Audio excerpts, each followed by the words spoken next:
요나 3장 1절에서 10절까지의 말씀, 우리 찾으셨으면 한 목소리를 합독합니다. 여호와의 말씀이 두 번째로 요나에게 임하니라. 이르시되 일어나 저 큰 성읍 니느웨로 가서 내가 내게 명한 바를 그들에게 선포하라 하신지라. 요나가 여호와의 말씀대로 일어나서 니느웨로 가니라.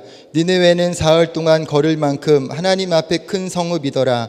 요나가 그 성읍에 들어가서 하루 동안 다니며 외쳐 이르되 40일이 지나면 니느웨가 무너지리라 하였더니 니느웨 사람들이 하나님을 믿고 금식을 선포하고 높고 낮은 자를 막론하고 굵은 베옷을 입은지라. 그들이 니느웨 왕에게 들림에 왕이 보좌에서 일어나 왕복을 벗고 굵은 배 옷을 입고 제위에 앉으니라. 왕과 그의 대신들이 조서를 내려 니느웨에 선포하여 이르되 사람이나 짐승이나 소떼나 양떼나 아무것도 대지 말지니 곧 먹지도 말 것이요 물도 마시지 말 것이며 사람이든지 짐승이든지 다 굵은 베옷을 입을 것이요 힘써 하나님께 부르짖을 것이며 각기 악한 길과 손으로 행한 강포에서 떠날 것이라. 하나님의 뜻을 돌이키시고 그 진노를 그치사 우리가 멸망하지 않게 하시리라. 그렇지 않은 줄을 누가 알겠느냐 한지라. 하나님이 그들이 행한 것 곧 그 악한 길에서 돌이켜 떠난 것을 보시고 하나님이 뜻을 돌이키사 그들에게 내리라라고 말씀하신 재앙을 내리지 아니하시니라. 아멘. 오늘 함께 봉독하신 말씀을 통해 니느웨로 가는 요나라는 제목으로 잠시 말씀을 나누고자 합니다. 오늘 요나서 말씀을 우리가 개괄적으로 같이 살펴보려고 하는데요. 요나서는 여러분 보시는 것처럼 아주 짧은 책입니다. 4장으로 되어 있고요. 전체 절수도 48절도 밖에 되지 않아요. 근데 요나서의 말씀이 이렇게 짧은 책이기는 하지만 신학자들 사이에서 가장 논쟁을 불러일으키는 책 중에 하나가 바로 요나서라고 하는 것이죠. 요나서를 읽어보신 분은 다 아시겠지만 동화적인 요소, 우화적인 요소가 너무 많아요. 물속에 던졌는데 하나님이 큰 물고기를 보내셔서 요나를 집어 삼키시고 그 뱃속에서 3일간 품게 하셨다가 또 회개하니까 육지에 토해놓고 또 어쩔 수 없이 가서 니느웨에 가서 하나님의 말씀을 선포하는 등 그런 여러 가지 일련의 일들을 보면서 이건 하나의 어떤 상징적인 것이지 실제로 일어난 일은 아닐 거야 라고 또 사람들이 이야기하는 그런 모습을 보기도 하죠. 하지만 하나님은 선하시고 또 기적을 일으키는 분이시고 능치 못함이 없으시는 분이라는 가장 기본적인 믿음을 가진다고 한다면 우리는 이 요나서의 말씀을 어떤 우화적인 요소로 보기보다는 이 요나서를 통해서 주신 하나님의 말씀을 무엇을 말씀하시는지를 우리가 더 관심을 갖고 그것들을 발견할 수 있는 그런 믿음으로 보는 모습이 또한 필요하다라고 하는 것이죠. 사람들은 이런 여러 가지 일 때문에 정말 요나서에서 말씀하고 있는 아주 중요한 핵심에 대해서는 관심을 갖지 못하는 것이 사실이에요. 그러다 보니까 정말 요나서의 말씀이 신약에서도 예수님께서 말씀하신 요나의 표적밖에는 보여줄 게 없다라고 말씀하실 정도로 이 요나의 이 일은 하나님 앞에서 굉장히 예수님에게 있어서도 예수님의 어떤 이 고난과 부활을 예표하는 그런 사건이기도 한 중요한 사건인데요. 또 이 사람들이 이런 지엽적인 것, 사소한 것에 관심을 갖다 보니까 정작 중요한 것에 대한 것들의 것들은 또 보지 못하는 그런 또 모습을 또 보게 되기도 하죠.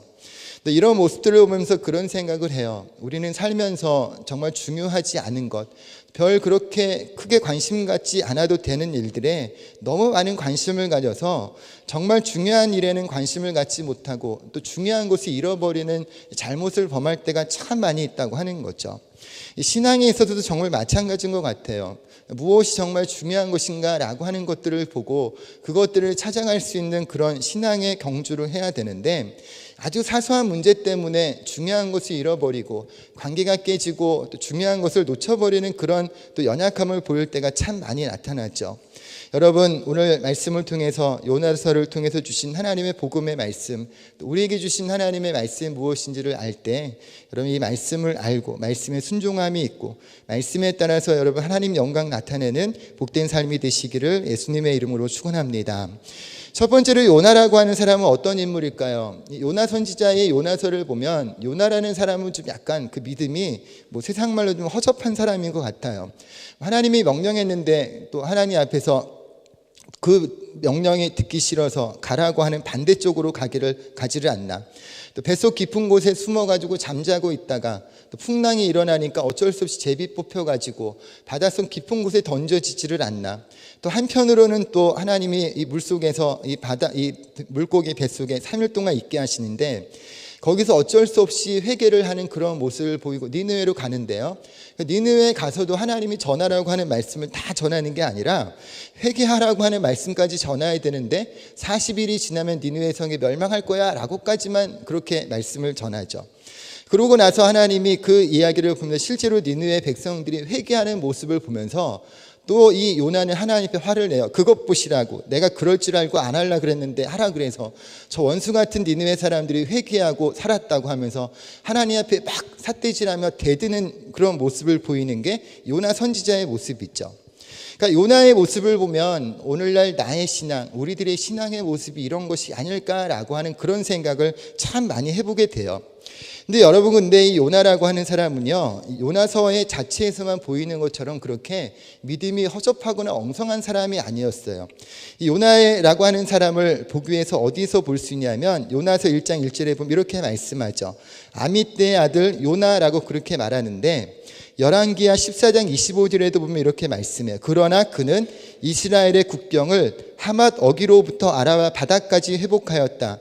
이것은 주 이스라엘의 하나님께서 그의 종인 가드 헤벨 사람 아미떼의 아들 요나 예언자에게 말씀하신 그대로였다라고 그렇게 말씀을 하고 있어요. 무슨 이야기냐면 요나라고 하는 사람이 바로 이 여로보암 2세 때 활동하던 선지자인데요. 이 여로보암 2세에 대한 이야기가 계속 나오죠. 바로 호세아, 아모스 선지자가 활동하던 시대가 바로 여로보암 2세 때의 시대죠. 여러분, 그때도 어떤 시대라고 했어요? 부국강성의 시대였어요. 나라가 또 그 영토를 솔로몬의 때까지 확장하는 그런 부귀영화를 누렸던 시대가 바로 이 외형적으로 봤을 때는 그런 시대가 여로보암 2세 때의 시대였죠. 근데 하나님께서 이 요나를 통해 가지고 왕에게 가서 이렇게 얘기하라라고 했는데 그 국경이 하맛 어기에서부터 북쪽으로부터 남쪽까지 솔로몬의 때까지 그 나라가 확장될 거야 라고 그렇게 예언을 했는데 그 예언이 그대로 성취되고 이루어지는 모습이 여로보암 2세 때에 나타났다라고 하는 것이에요. 여러분, 오늘날에도 누군가가 누구 한 사람에 대해서 예언했는데 그 예언이 성취되면 여러분 그 사람은 어떻게 봐요? 굉장한 능력이 있는 사람이다, 하나님의 사람이다 라고 하면서 뭐 기도해달라 그러고 쫓아다니면서 하나님이 또 무슨 얘기 안 하셨어요? 라고 쫓아다니면서 무슨 얘기 듣고 싶어가지고 그냥 이 턱 깨고 그러면서 그 얼굴 밑에 가가지고 초롱초롱한 눈빛으로 쳐다보기도 하죠. 심지어는 좀 이렇게 잘 대접하면 뭔가 나한테 좋은 소리 하지 않을까 해가지고 가까이 하고 막 떠받들고 하는 그런 모습들이 오늘날에도 나타나는데 당시에 요나가 이렇게 나라를 위해 예언했을 때 그 나라의 예언이 성취되고 이 나라의 영토가 이와 같이 크게 확장된 그런 모습을 나타냈을 때 그 당시에 요나라고 하는 그 선지자가 가지는 이스라엘에서의 그 위치는요, 말할 수 없이 존귀 여김을 받고 높임을 받고 존경받는 그런 위치에 있었던 사람이라고 하는 거죠. 그러니까 요즘 말로 쉽게 말하면 영빨이 세, 기도빨이 세, 뭐 그렇게 얘기하는 사람이에요. 기도하면 응답이 돼요. 영빨이 세가지고 또 하나님이 주신 어떤 마음을 주셔서 말씀하면 그것이 그대로 되는 일들이 일어나는 어떤 소위 말한 영빨과 기도빨이 센 뭐 그런 사람인 거죠. 그러니까 이 당시에 이 요나라고 하는 한 사람의 말이 어떤 말을 할지 귀를 기울이고 그 말 한마디에 웃고 울 수 있는 그런 상황이 벌어지던 때가 바로 요나라고 하는 사람이 가지고 있었던 바로 믿음의 위치였다라고 하는 것이에요. 근데 그런 요나에게 하나님이 어떠한 명령을 내리세요? 바로 니느웨로 가라라고 하는 그런 명령을 이 요나서에서 말씀하는 것을 볼 수가 있죠. 이 하나님께서 요나에게 니느웨로 가서 그 나라의 회개를 선포하라라고 그렇게 명령하시는 것을 볼 수가 있어요. 우리 1장 2절 말씀 같이 한번 읽겠습니다. 너는 일어나 저 큰 성읍 니느웨로 가서 그것을 향하여 외치라. 그 악독이 내 앞에 상달되었음이니라 하시니라. 당시 니느웨는 어떤 나라예요? 이스라엘을 괴롭히던 이 아시리아의 수도가 바로 니느웨예요. 이 역사적인 사실을 보면 당시에 이 아시리아 군대, 아수르의 군대는 정말로 잔혹한 군대였다고 그래요. 이 그림을 보시면 바로 이 사람의 껍질을 그런 벽화인데요. 이게 지금 오늘날에도 전해질 정도로 이 철두철미하게 한번 작정하면 그 나라가 재기할 수 없을 정도로 파괴하는 이 정복군의 잔인성을 나타냈던 나라가 바로 아수르 군대였다고 하는 거죠. 그러니까 단순하게 그 나라의 백성들을 자기 먼 곳으로 이주시키는 것으로, 포로로 잡아가는 것으로만 끝내는 게 아니라 어떤 왕 같은 경우는 모든 건물을 다 없애버리고 다 끌어내서 다 죽여버리기도 하고요. 심지어는 그것도 모자라서 길을 열어서 그 도시에 물을 끌어다가 그 남겨진 도시의 물이 다 차게 만들어요. 그러고 난 다음에 그 물이 이제 빠져버리게 되면 정말로 그 땅에는 어떤 건물이고 뭐고 다 사라져 버리고 그냥 황폐한 땅만 남게 되는, 그렇게 남게 만드는 그런 행동을 했던 것이 아수르 백성, 이 군사들의 어떤 그런 모습이었다는 거죠.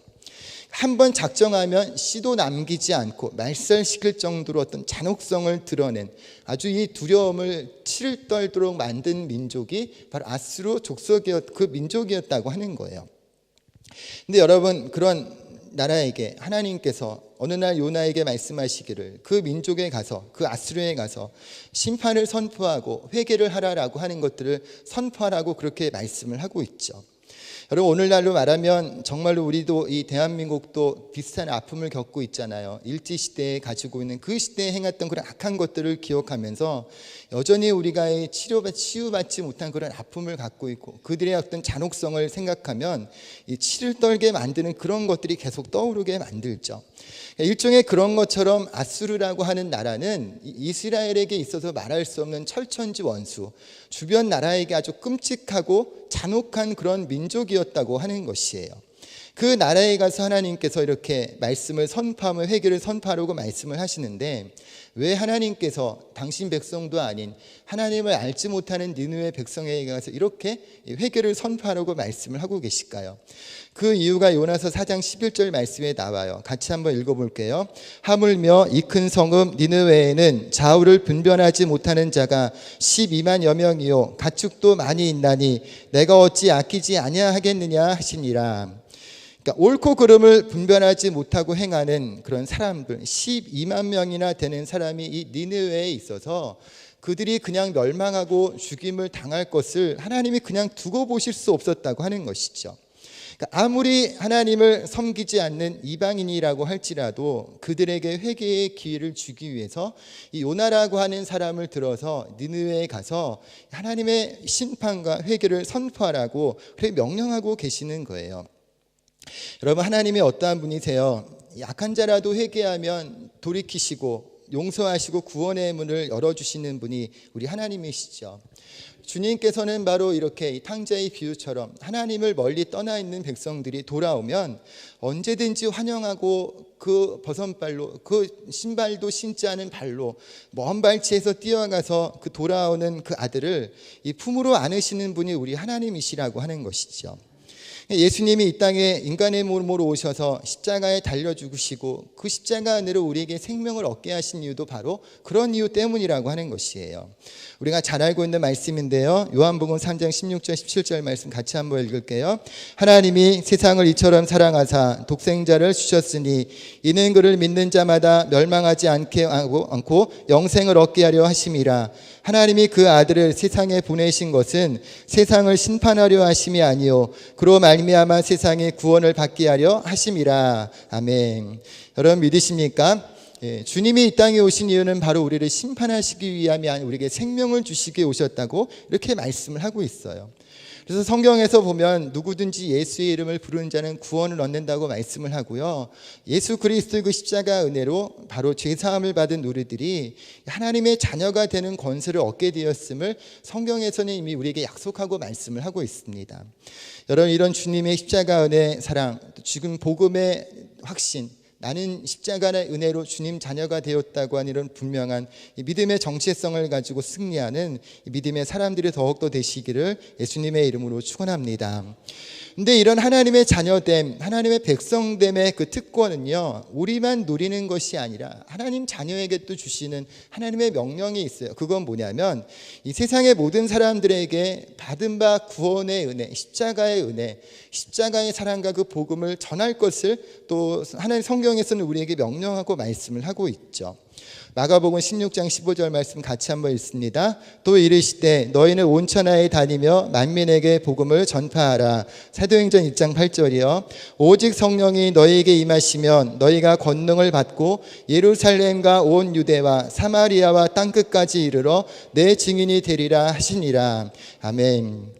바로 이 주님의 자녀된 사람들, 또 주님의 성령의 권세를 체험하고 하나님의 은혜를 체험한 사람들, 그 사람들이 해야 될 일이 뭐냐면 온 천하에 다니며 복음을 전하고 땅끝까지 주님의 증인이 되는 증인의 삶을 살 것을 우리에게 명령하고 말씀을 하고 있는 것이죠.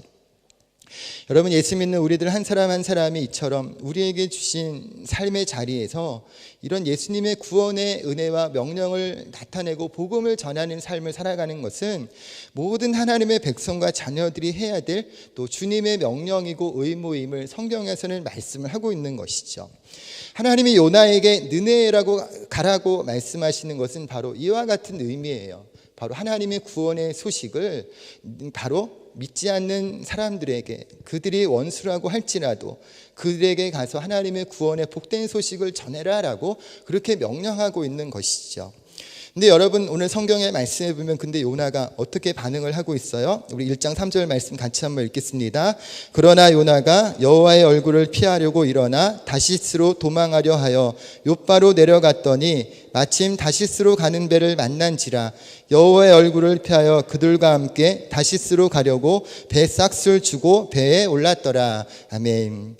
이 여호와의 얼굴을 피한다고 하는 의미가 뭐예요? 그러니까 무심코 모르고서 그렇게 또 잘못을 범하고 피하는 게 아니라 이미 알고 있다는 거죠. 어떻게 해야 되는지, 하나님의 명령이 뭔지 분명히 알고 있다는 거예요. 근데 여호와의 얼굴을 피한다는 것은 하나님의 명령은 이해할 수도 없고 이해하기도 싫고 그리고 도저히 그것을 하고 싶지도 않기 때문에 의도적으로 하나님이 명령하신 니느웨와 반대 방향으로 배를 타고 큰 돈을 지불하고 그 다시스로 향하는 요나의 모습을 볼 수 있죠. 이 다시스라고 하는 지역이 오늘날 어느 지역인지 정확히는 알 수 없다고 하는데요. 오늘날로 따지면 스페인 정도 되는 지역이 다시스일 거라고 그렇게 얘기를 하는데, 이 다시스까지는 이스라엘에서 여러분 얼만큼이 떨어져 있냐면 이 3,000km가 떨어져 있는 지역이 바로 다시스라고 그래요. 그러니까 하나님이 명령하신 그 명령, 니느웨로 가는 길이 900km면 가는 길인데 그 900km 가는 그 길이 거리보다도 마음의 거리가 너무 멀고 크다 보니까 하나님이 명령하신 그 자리가 아닌 그 반대의 방향으로 많은 대가를 지불하면서, 많은 수고의 대가를 지불하면서 이 다시스로 향하는 배를 타고 있는 요나의 모습을 우리가 볼 수 있죠. 선지자는 여러분 어떤 사람이에요? 하나님의 말씀을 그대로 전할 의무가 있는 사람이 바로 선지자예요. 하나님의 말씀을 전할 그대로 또 전할 의무가 있고 말씀에 순종할 의무가 있는 사람이 바로 선지자죠. 근데 여러분들 지금 요나가 어떻게 하고 있어요? 말씀을 듣고 하나님의 마음이 뭔지, 명령이 뭔지 이미 다 알고 있지만 의도적으로 하나님의 명령을 무시하고 거부하고 3,000km나 떨어진 다시스로 향하는 배를 타고 떠나는 그런 행동을 볼 수가 있죠. 여러분, 지금 이 요나가 이렇게 행동하는 이유가 뭐예요? 이유는 한 가지죠. 도저히 하나님의 생각을 이해할 수 없다는 거예요. 자기 생각과 다르다는 거죠. 이 잔혹한 아수르는 망해야 되는데, 당연히 우리 이스라엘 백성들을 괴롭히는 저 백성들은 멸망해야 되는데, 그곳에 가서 하나님의 회개와 심판을 선포하라는 것, 그런 하나님의 명령을 도저히 요나는 자기의 가치관과 상식으로는 이해할 수 없는 일이었다고 하는 거예요. 여러분, 우리는 이런 요나의 모습을 보면서 저는 그런 생각을 해요. 우리도 하나님을 믿는다고 하면서 얼마나 자기가 가진 성격 또 가치관 때문에 하나님의 일을, 하나님의 명령을 옳고 그름을 내 스스로 판단하고 하나님의 일을 또 내 스스로 하고 안 하고를 결정하는가라고 하는 그런 생각을, 그런 질문을 좀 해봤어요. 우리는 하나님을 사랑한다고 말하고 주님 뜻대로 살겠습니다라고 고백을 하지만 우리가 가지고 있는 연약한 삶의 경험, 자기중심적이고 이기주의적인 욕심 때문에 하나님이 이미 성경에서 말씀하고 있는 그 말씀의 것들을 알고 있으면서도 내 기분이 싫어서, 내 마음이 싫어서, 내 머리로 도저히 이해할 수 없어 그런 것들을 의도적으로 하지 않는 그런 이 불순종의 모습이 우리 가운데도 나타나는 것을 참 많이 발견을 하게 되죠. 이 하나님을 잘 믿는다고 해도요, 좀 그런 것 같아요. 이건 저에게도 제 이야기이기도 한데요. 하나님을 잘 믿는다고 해도요, 내가 좀 손해보는 것 같고 내가 기분이 상하고 마음이 상하는 상황이 되면요, 하나님이 원하시는 거 알고 있는 것은 중요하지 않게 되는 것 같아요. 기분 나쁜데, 열받는데 하면서 하나님이 이미 성경에서 우리가 하라고 하시는 말씀, 하나님의 생각과 뜻이 무엇인지 이미 다 말씀하셨고, 신앙생활을 오래 하다 보면, 예배를 많이 드리다 보면 하나님의 생각이 원하는 게 무엇인지 이미 알고 있지만 싫기 때문에, 내가 싫기 때문에, 내가 그 마음이 도저히 용납되지 않기 때문에 하나님의 명령과 반대되는 것들을 하면서 우리가 살아가는 그런 신앙의 연약함을 보일 때가 너무나 많이 있다고 하는 것이죠. 여러분, 이 하나님의 명령에 따라서 이 나라의 축복을 선포했을 때 그대로 이루어졌던 이 요나라고 하는 선지자조차도 자기의 생각 속에서 이렇게 하나님 말씀에 반하는 행동을 할진데요, 과연 오늘날 이와 같이 우리들과 같이 연약한 믿음의 사람들의 모습은 얼마나 주님의 말씀에 또 반하는 행동들, 불순종의 그런 모습으로 살아가고 있는지 다시 한번 우리가 좀 돌이켜보고 돌아볼 수 있는 그런 기회가 되어야 된다고 하는 것이죠. 성경에서 말씀하고 있는 중요한 주제가 여러분 뭐예요? 바로 순종이라고 하는 거예요. 순종의 히브리어 단어가 바로 샤마라고 하는 단어인데요, 그 의미는 바로 듣는다라고 하는 뜻이래. 그래요. 헬라어로는 히파코인데 이 뜻도 뭐냐면 아래에 서서 듣는다는 거죠. 그러니까 여러분, 순종은 뭐예요? 잘 듣는 게 순종이에요. 말하는 사람의, 주인의 말을 잘 듣는 거죠. 그리고 잘 듣는다는 것은 여러분 뭐예요? 그걸 마음에 새겨서 주인이 원하는 것, 요구하는 것을 그대로 지켜 행하는 것, 그것이 바로 순종이에요. 근데 여러분, 불순종은 여러분 뭐예요? 불순종의 의미는 바로 흘려 듣는다는 거죠. 듣기는 듣는데 내가 듣고 싶은 것만 듣고 또 내가 싫은 것은 흘려보내고 무시하는 것, 그것이 바로 불순종이라고 하는 거예요. 여러분, 이런 모습을 나타낸 사람이 바로 이 사무엘상 15장에 나오는 바로 이 사울 왕의 모습에서 나타났죠. 사무엘상 15장 22절에서 23절 말씀 같이 한번 읽습니다. 사울께서 번제와 다른 제사를 그의 목소리를 청종하는 것을 좋아하심 같이 좋아하시겠나이까. 순종이 제사보다 낫고 듣는 것이 순양의 기름보다 나으니 이는 거역하는 것은 점치는 죄와 같고 완고한 것은 사신 우상에게 절하는 죄와 같음이라. 아멘. 여러분, 거역하는 것이 여러분 뭐예요? 점치는 죄와 같고 완고한 것은 사신 우상에게 절하는 죄와 같다라고 그렇게 말씀을 해요. 여러분, 순종이 제사보다 낫다라고 주님 그렇게 말씀하죠. 근데 여러분, 이 사무엘상의 15장의 배경은 이 아멜렉의 모든 것들을 진멸하라고 하는, 또 어린아이까지도 남기지 말고 다 진멸하라고 하는 그런 명령을 내리시는데, 이 사울왕이 보기에 좀 좋아 보이는 그런 짐승들, 아말렉의 왕을 살려두고서 한다는 소리가 하나님께 제사를 드리려고 좋은 짐승들을 남겨놨습니다 라고 하는 그런 핑계를 들은 그런 장면이 나와요. 그 모습을 보면서 사무엘이 사울에게 순종이 제사보다 낫고 수량의 기름보다 나으니 라고 그렇게 말씀을 하면서 거역하는 것은 점치는 것과 같다라고 그렇게 무서운 말씀을 하고 있는 것을 볼 수가 있죠.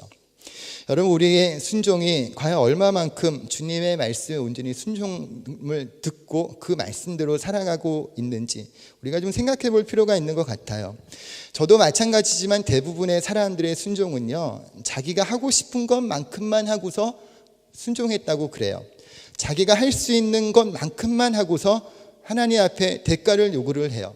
하나님, 내가 이만큼 순종했으니까, 내가 이만큼 하나님 앞에 했으니까 하나님 나한테 뭐 주실 거예요? 라고 당당하게 요구하는 게 대부분의 사람들의 모습이에요.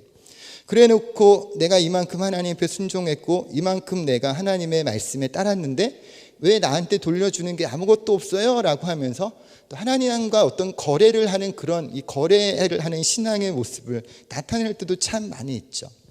근데 여러분, 성경에서 말하는 진정한 순종의 모습은요, 어떤 것이냐면 내 생각과 다르고 내가 힘들어도 내가 손해를 보도 그 하나님의 명령이고 말씀이면 그대로 따르는 것이 진정한 순종의 모습이라고 하는 거죠.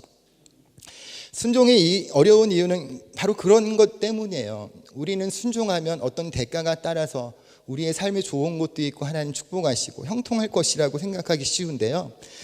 오히려 순종했기 때문에 이익을 보는 것이 아니라 손해를 보는 경우도 사실은 너무너무 많은 게 하나님 나라에서 이상한 법칙이에요. 순종했다고 했는데 오히려 보내신 자리에서 이 말도 안 되는 상황을 겪으면서 차라리 순종 안 했으면 이 어려움을 겪지 않을 일도 순종했기 때문에 겪는 일들도 사실은 우리 믿음의 경주에서는 참 많이 있죠. 지난번에 우리가 다니엘 기도회 때 같이 말씀을 들었던 그 김태현 선교사라는 이디오피아 의료 선교사도 마찬가지죠. 한국에서 그냥 있었으면 그 대학병원의 교수로 또 많은 돈을 받아가면서 사람들에게 존경받으면서 그 나라에 정착하고 부유하게 살았을 텐데 어느 날 하나님 앞에 예배하는데 하나님 마음에 주시기를 이디오피아로 가라라고 하는 그 마음의 말씀을 주셔서 그 말씀에 순종하고 갔어요. 그랬으면 뭔가 좀 이렇게 희망찬란한 그런 이 꽃길이 열려야 되는데 간지 1년 반밖에 되지 않아서 파킨슨 병이 발발해가지고 어디로 가야 될지 알지 못한 오도 가도 못하는 그런 암담한 상황에 놓이는 것이 순종에서 나오는 일종의 이 아이러니 같은 그런 모습이기도 하죠. 여러분의 삶에는 어떠신가요? 하나님께 이런 순종, 내가 손해를 보고 내가 지금 당장 힘들고 어려워도 하나님의 선하심을 믿기 때문에 여러분의 시간을 또 때로는 물질을 또 내 마음의 자존심을 좀 포기하고 주님의 말씀을 온전히 순종하고 따라갔던 적이 있으신가요? 오늘 이 시간 예배하실 때 우리의 약함 가운데서도 일하시는 주님 때문에 오늘 주님을 닮아가고 쫓아갈 수 있는 믿음의 선한 역사가 저와 여러분 가운데 새롭게 나타날 수 있게 되기를 예수님의 이름으로 부탁을 드립니다. 근데 분명한 것은요, 우리의 순종하는 길에는 정말 이해할 수 없는 일들도 있어요. 하나님이 우리에게 많은 복을 주시기도 하고 또 생각하지도 못하는 큰 복으로 주시기도 하지만 때때로 우리가 그 과정 가운데서는 이해할 수 없는 일들, 왜 하나님 이런 일들이 일어납니까? 라고 하는 그런 질문을 하게 되는 상황도 참 많이 놓이게 돼요. 하지만 분명한 것은 여러분 뭐예요? 하나님은 순종하는 사람을 통해서 하나님이 일이 이루어지도록 만드신다고 하는 거죠. 하나님은 순종하는 사람을 귀하게 여기시고 그 한 사람 한 사람을 통해서 이 땅 가운데 하나님의 나라가 세워지고 주님 영광 받으신 일들이 반드시 나타나도록 만들어 주신다고 하는 것이에요. 이 풍랑을 만나 배가 부서질 위기에 처하자 이 제비뽑기를 통해 요나를 또 뽑고 바다로 던지는 그런 장면이 1장 말씀에 나오죠. 하나님께서 요나를 물고기 뱃속에 이 3일간 있게 하시는데 이 3일간의 이 시간이 여러분 어떤 시간인 줄 아세요? 요나의 모든 자아와 자존심과 이 자기중심적인 생각이 이 하나님의 생각으로 완전히 바뀌는 시간이 바로 요나의 뱃속에서의 시간이었어요. 요나서 2장 9절 말씀을 같이 한번 읽어볼게요. 나는 감사하는 목소리로 주께 제사를 드리며 나의 서원을 주께 갚겠나이다. 구원은 여호와께 속하였나이다 하니라. 아멘. 그러니까 이 절대로 안 가 하면서 3,000km나 떨어지는 다시스로 향하던 이 요나가 이 뱃속에서의 물고기 뱃속에서의 3일간의 시간 동안에 하나님을 찬양하고 회개하며 하나님의 말씀에 순종할 것들을 고백하는 그런 장면이 나오죠. 그러면서 물고기가 육지로 이제 토해내는데 느느웨로 가서 이제 이 느느웨 사람들에게 하나님의 말씀을 선포해요. 3장 4절에 어떻게 얘기해요? 40일이 지나면 느느웨가 무너질 거야라고 그렇게 선포를 하죠. 근데 이 하나님이 애초에 요나에게 요구하시는 말씀을 뭐냐면 심판을 피하기 위해서는 회개하라라고 하는 것들을 같이 말씀을 해야 되는 거예요. 40일이 지나면 하나님이 너희 나라를 심판하셔서 너희 나라가 무너질 거야 라고 하는 것, 그러니까 너희는 무너지고 싶지 않으면 이제라도 하나님 앞에 돌이켜 회개해 라고 하는 것까지를 얘기를 해야 되는데 요나가 어디만 얘기해요? 40일이 지나면 니네가 무너질 거야 라고 하는 얘기까지만 하죠. 그러니까 이 요나의 순종을 보면요 그런 것 같아요. 이 싫으니까 또 하나님 앞에서 도저히 이해할 수 없으니까 도망을 갔는데 하나님 손에 붙잡혀가지고 다시 그 땅을 가기는 가는데 여러분 어떤 마음이에요? 하기는 해야 되겠는데 하기 싫어 죽겠는 거죠. 순종을 하긴 해야 되겠는데 안 했다간 죽을 것 같으니까 가서 얘기는 하기는 해야 될 것 같은데 하기 싫어 미치겠는 거죠. 저 원수 같은 나라는 무너지고 멸망을 당해야 되는데 내가 말 잘못했다가 정말로 회개하고 돌이켜서 살면 어쩔까 하는 그런 마음 때문에 정말로 이 하나님의 명령을 말씀하는 것을 하고 싶지 않은 마음이 요나의 마음에 가득했던 거예요. 그러다 보니까 여러분 어떻게 해요? 하기는 하는데 전하라고 하는 것을 다 하지 않고 중간만 얘기를 하죠. 반만 잘라서 얘기를 하죠.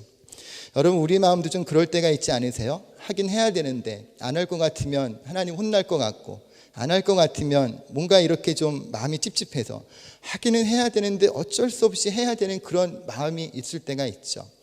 여러분 아마 그런 마음 잘 하실 것 같아요. 봉사도 하긴 해야 되겠는데 안 할 수 없으니까 해야 될 때 있고요. 기도도 하긴 해야 되는데 하기 싫은데 어쩔 수 없이 할 때도 있고요. 그러니까 웃기 싫은데 어쩔 수 없이 웃어야 되고, 또 착하지 않은데 어쩔 수 없이 착한 척 해야 되는 그런 상황도 참 많이 있죠. 그건 참 힘든 것 같아요. 마음에서는 원하지 않는데 겉으로 행동해야 되고 겉으로 또 그런 것들을 따라가야 되는 건 참 힘든 일인 것 같아요. 근데 여러분 재밌는 것은요, 요나가 이렇게 억지로 하는 순종에서도 여러분 어떤 일이 일어났어요? 하나님의 일이 이루어지는 것을 볼 수가 있어요. 니느웨 사람들이 요나의 말을 듣고 어떻게 반응해요? 3장 5절 말씀 한번, 오늘 본문의 말씀을 중에 5절만 한번 읽어볼게요. 니느웨 사람들이 하나님을 믿고 금식을 선포하고 높고 낮은 자를 막론하고 굵은 배 옷을 입은지라라고 그렇게 말씀을 하죠.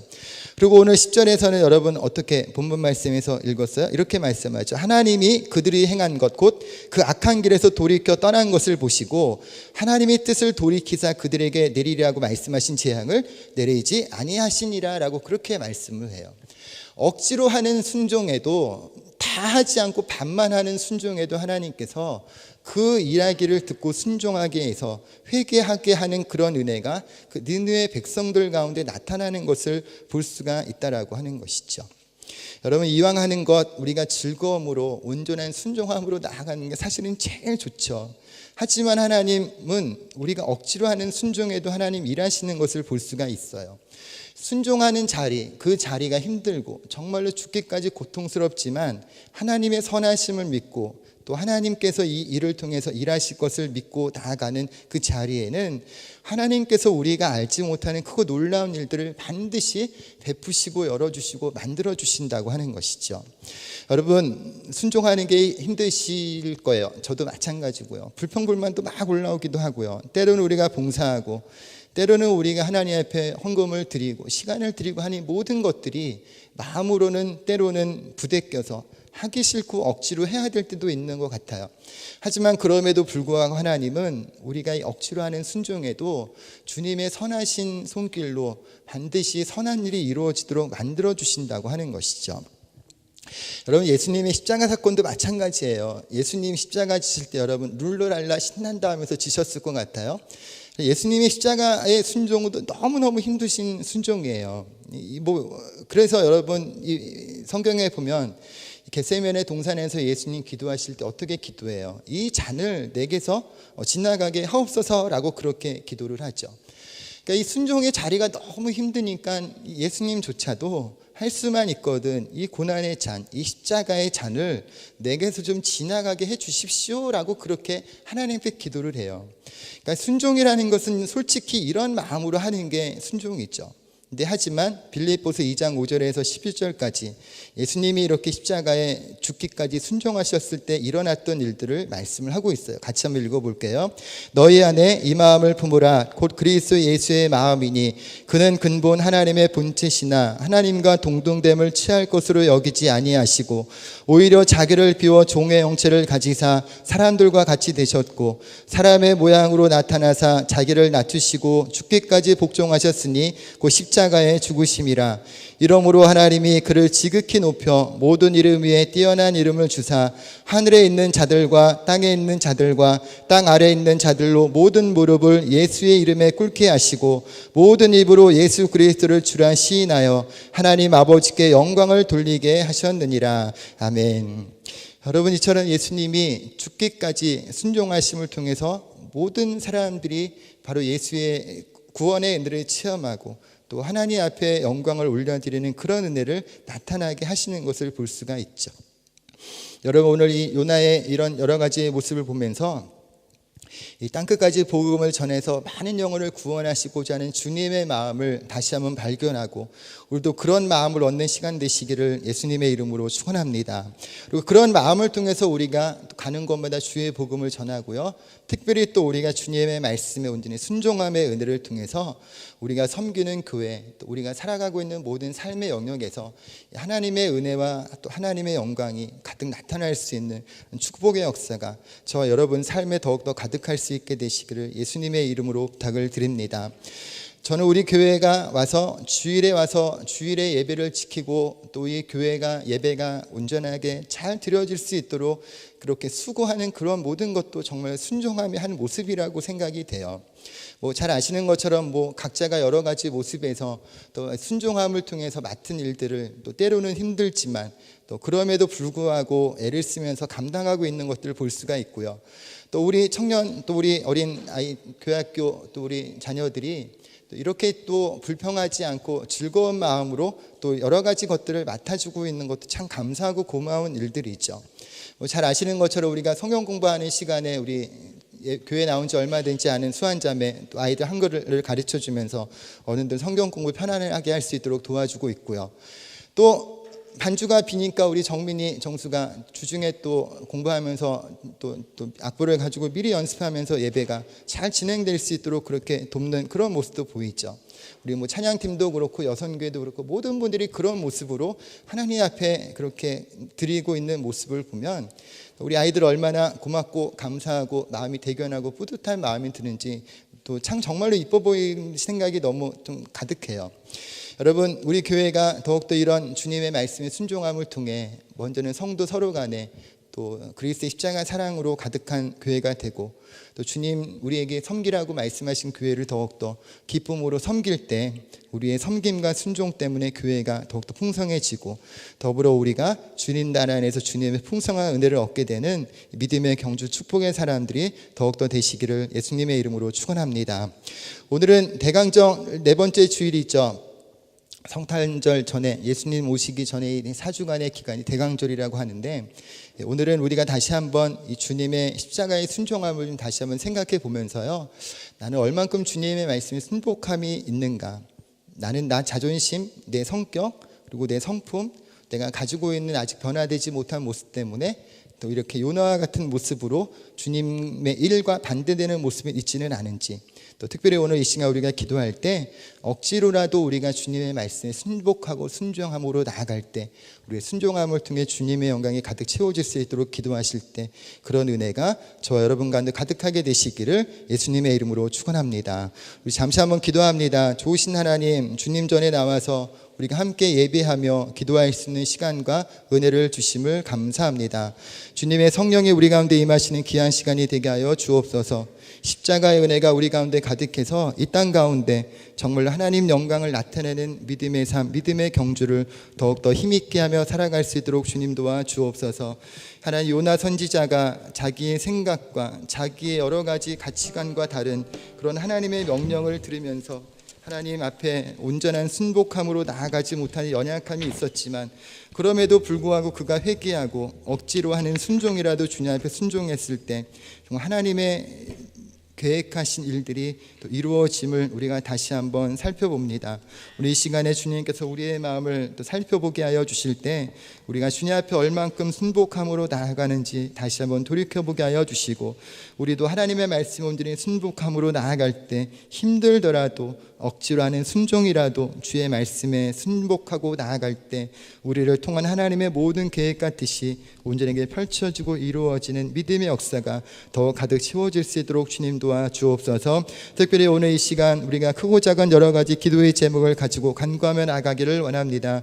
주님 만나는 귀한 시간 되게 하여 주시고 모든 기도가 주님 앞에 연락되는 복된 시간 되게 하여 주옵소서. 믿고 감사드리며 예수님의 이름으로 기도드립니다. 아멘.